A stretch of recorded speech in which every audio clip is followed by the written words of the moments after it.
Please welcome to the stage Avipsa Mahapatra from the Environmental Investigation Agency and Dave Regnery of Trane Technologies.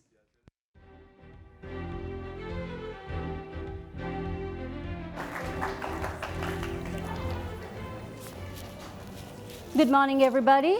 I'm Avipsa Mahapatra from the Environmental Investigation Agency. We are an independent campaigning organization, and we investigate crimes against the environment and the climate. Today I'm here because we have spent the last 30 years talking about sustainable cooling and the importance of cooling in cutting down global emissions. It hurts me a little bit to say that the cooling sector, despite its enormous contributions to the global climate emissions, has remained kind of the same as 100 years ago. We have seen very little innovation or disruption in this sector, and today it's my pleasure to talk to somebody who might disabuse me of that belief. So I welcome Mr. Dave Regnery. He's the chair and CEO of Trane Technologies, and Dave is one of the few people who spent his entire career in the same organization at Trane Technologies. So Dave, I will let you introduce yourself. Well, thanks, Avipsa. Glad to be here to kick off Climate Week. It's always an exciting time. At Trane Technologies, our purpose is to challenge what's possible and to innovate for a sustainable world. And if you think about it, 15% of all greenhouse gas comes from heating and cooling of buildings, 15%. And another 10% comes from food waste, believe it or not. Despite the fact that 30% of all food that's produced gets wasted, we have millions of people that go to bed every day with food insecurity. So at Trane Technologies, our industry sits right where 25% of all greenhouse gas exists. So we have the opportunity to influence that.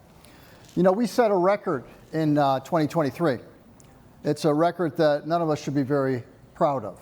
And that's the fact that it was recorded as the warmest summer ever recorded on Earth. And think about that, the warmest summer ever. We need to take action, and we need to take action now if we're going to be able to bend the curve on global warming. And at Trane Technologies, we're constantly pushing the envelope on innovation. And Avipsa, I'm glad to tell you today that we've developed technology that can dramatically reduce the carbon footprint for the built environment.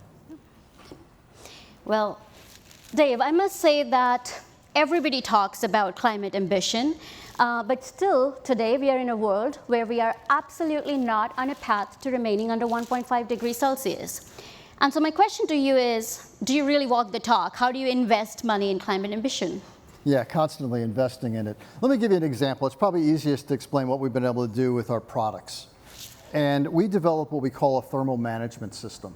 And this is a system that basically combines 4 different technologies. So a conventional way of heating and cooling a building, you'd have a heating plant, we'll call that a boiler. We have a cooling plant, we'll call that a chiller. Well, in the past, these operated as independent systems. They did not communicate with one another. And what we've been able to do is, thinking a little bit differently, we said, look, let's combine this into one system. And within that system, we use heat pump technology. We use what we call simultaneous heating and cooling. Many times in a building like this, you have the need for heating and cooling at the same time. And when you're cooling a space, what you're doing is you're actually removing heat from it. In the conventional way of thinking, we would take that heat and we would vent it out into the atmosphere. What we do is we repurpose that heat to where it's needed in the building. It tremendously changes the efficiency. We also use a cascading system. So a cascading system is basically allows these systems to operate in all climates. Even if it's very cold climate, our systems are still very, very efficient. And then we wrap around our sophisticated controls so everything knows what has to happen at the right time. Our thermal management systems are 3 to 4 times more efficient than conventional heating and cooling. So think about it. 15% of all greenhouse gas comes from heating and cooling. If your system is 3 to 4 times more efficient, you could do the math as to the impact that we can have. At Trane Technologies, we often say we are the disruptor, and we're disrupting ourselves. And this is some of the technology that we've been able to invent. Thank you. I think my next question would be, as a climate campaigner, a particularly close issue to my heart is, are companies really tracking what's going on with these innovative ideas? How are you measuring, and if it is important to you, why so? Yeah, we set some pretty ambitious commitments. So we have both near-term and long-term. So our near-term commitments are 2030. We also have to be net zero by 2050. Look, transparency and accountability is very important to us. It's important to our customers, it's important to our employees, it's important to our investors. And what we did, which was a little bit different than others, is we don't only have these ambitious commitments. What we did was we developed a glide path to get there.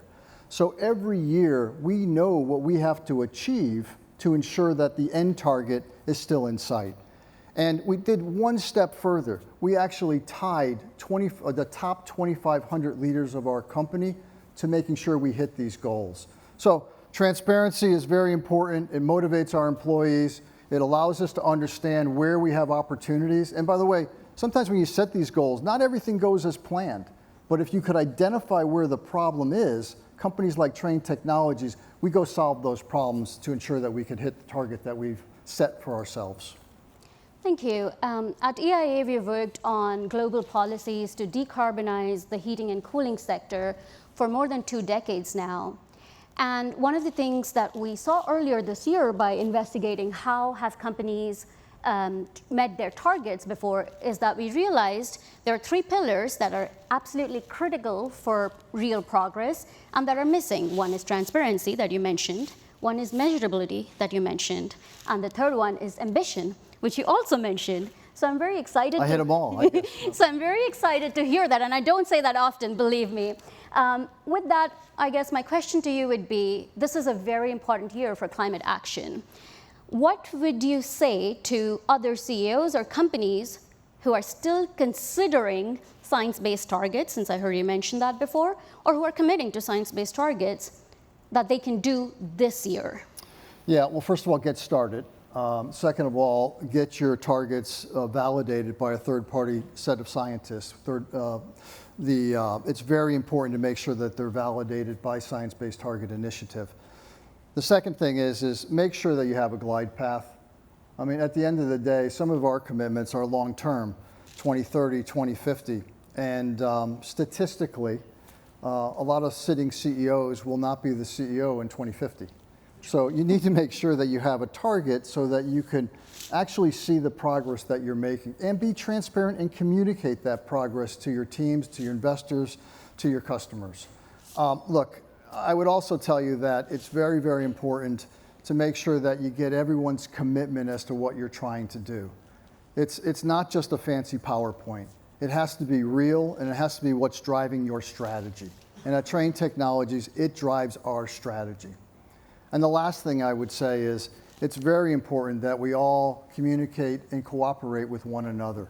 One company's not going to solve global warming, okay? It's many companies working together and sharing best practices and being able to commit to what we can all do.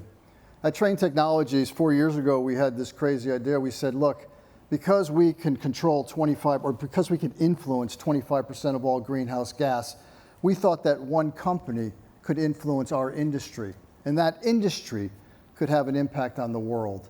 And here we are 4 years later, and I'm proud to say that many of our direct competitors talk just like we do. And we all understand the impact that we can have on bending the curve.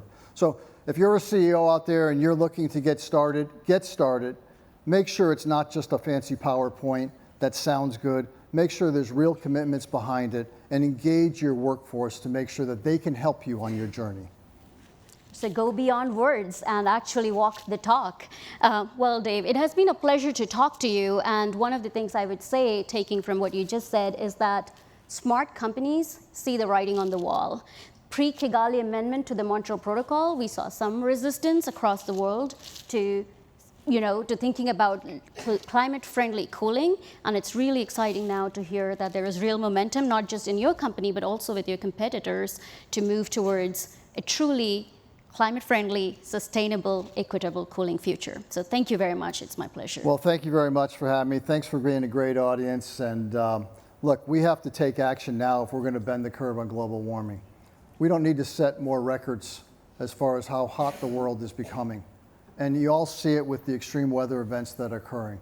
I would tell you that we are changing the way heating and cooling exist in buildings.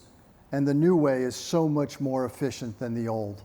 We need to listen to the technology that's out there. We need to understand it, and we need to scale it. You know, a lot of times I get the question, as the CEO, they say, well, you have this technology, but is there a return on investment for the technology? That's a myth, okay? Many of the projects that we have, the payback on these can be less than 3 years.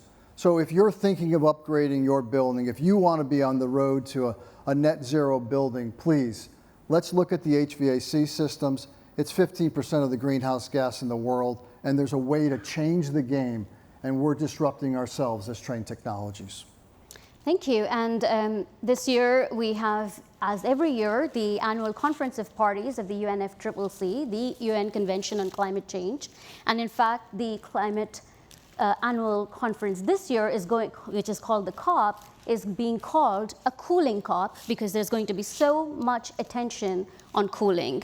So we are hoping that we will see more action from more CEOs from the heating and cooling sector before the COP this year, which is in December. So we have 3 months to go. We'll be ready for it. So. Thank you. That's great to hear. All right. Thank you, everyone, for being a great audience. Thank you very much. Thank you.